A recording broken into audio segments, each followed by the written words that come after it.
Welcome to Guide Guru. We hope this video helps. You start by enabling high-accuracy location and granting the app camera, location, and storage permissions. This allows precise geotags. Once done, open the GPS map camera and pick your map provider and coordinate display. These choices determine how coordinates appear on export.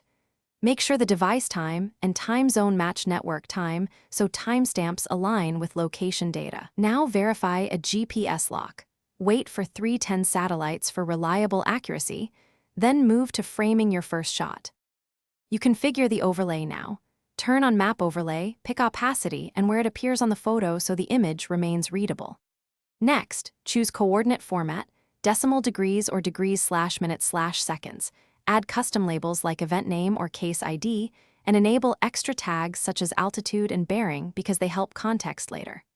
Once configuration is set, wait for a stable accuracy value and lock, then compose, focus, and tap capture. If shooting multiple images, use interval or burst mode to save time. You finish by reviewing captures in the app's map viewer. Make sure coordinates, altitude, and timestamps match expected locations because verification prevents downstream errors. Once verified, export images with embedded EXIF or generate a CSV/KML sidecar file for GIS or reporting. This preserves metadata in bulk. Make backups to cloud or local storage right away. If something goes wrong, try this troubleshooting tip. Toggle location. Restart the app and sync device time to network.